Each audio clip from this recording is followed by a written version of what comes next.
Welcome to arc series. ముందు videos చూడకపోతే ఒక్కసారి వెనక వెళ్ళి వీడియోస్ చూసేసి వచ్చేయండి. ఇప్పుడు మేము కట్కి వాటర్ ఫాల్స్కి, బుర్రా కేవ్స్కి వెళ్తున్నాము. బట్ ఈ వీడియో కంప్లీట్గా కట్కి వాటర్ ఫాల్సే ఉంటుంది. ఒక సర్టెన్ పాయింట్ వరకు మా వ్యాన్ వెళ్తుంది. ఆ తర్వాత మేము అక్కడ జీప్లో వెళ్ళాము. నిజంగా ఆ రోడ్డు, ఆ జీపు అసలు ఫుల్ గతుకుల రోడ్లా ఉంటుంది. ఆ డ్రైవ్ చేసే అబ్బాయి చాలా చిన్న అబ్బాయి అనమాట. మేబీ అరౌండ్ 15-16 ఇయర్స్ ఉంటుంది. పక్కగా ఉన్నాడు. దుర్గ అయితే నువ్వు అసలు మమ్మల్ని తీసుకెళ్ళగలవా, వీడి మీద నమ్మి వస్తున్నామా మనము అన్నట్టు బిహేవ్ చేసింది. కానీ ఆ రోడ్ అంతే ఉంటుంది, వాళ్ళకి ఎక్స్పీరియన్స్ అయిపోయి ఉంటుంది. ఇక మేము ఇక్కడికి వ్యాన్ ఆపినప్పుడు అసలు ఏమైందంటే మాది అర్బానిక్ వ్యాన్ చూడడానికి చాలా బాగుంది. లైక్ ఒక క్యారవాన్ లాగా ఉంది. మేము వ్యాన్ ఆపిన ప్రతిసారి అక్కడ ఉన్న వాళ్ళందరూ మమ్మల్ని చాలా స్ట్రేంజ్గా చూసేవాళ్ళు. మేబీ ఎవరైనా సెలబ్రిటీస్ దిగుతున్నారేమో అన్నట్టు. అవన్నీ బ్లాక్ గ్లాసెస్ కాబట్టి బయట వాళ్ళు చూసేది మాకు కనిపిస్తుంది, మా రియాక్షన్స్ బయట వాళ్ళకి కనిపించవు. మేము ఆగిన ప్రతిసారి అది నోటీస్ చేసుకుని వచ్చానమాట నేనైతే. మేము అది ఆపడము, అందరూ మమ్మల్ని చూడడము, లోపల నుంచి మా జిడ్డు మొహాలు దిగడము. సో సీరియస్లీ అది మాత్రం మంచి భలే అనిపించింది నాకు ఆ మెమరీ. సో నాకు ఇది యాడ్ చేయాలనిపించింది మేము తర్వాత చూస్తున్నప్పుడు మాకు గుర్తుండడానికి.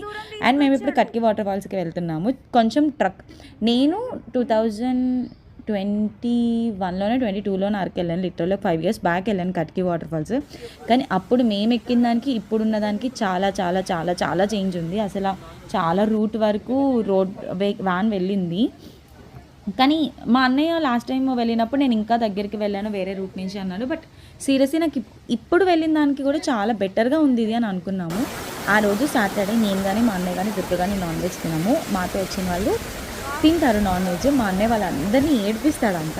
సో యాక్చువల్లీ అరకులో చాలా బాగుండేవి ఆ sticks, like prawns and chicken and సీకులు అంటాము, అవి చాలా బాగుంటాయి. మేము ఆ బ్యాంబూ అవన్నీ తినట్లేదని మా బాధ కాదు. బట్ ఏం చేయలేము. మా అన్నయ్య వాళ్ళ ఫ్రెండ్స్ అందరూ మా అన్నయ్యని ఏడ్పించడానికి పెట్టుకుని వాళ్ళందరూ అక్కడ కూర్చొని మమ్మల్ని, అప్పటికి మేము స్లోగానే వస్తున్నాం, వాళ్ళందరూ తింటున్నారని చెప్పి. లాస్ట్కి మా అన్నయ్య మాత్రం వాళ్ళకి దొరికాడు కొంచెం సేపు. స్టార్ట్ చేసింది అదిగో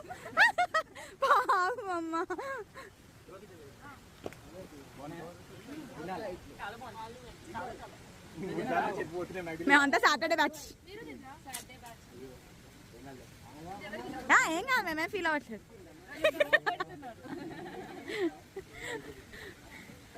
బాగున్నాయా?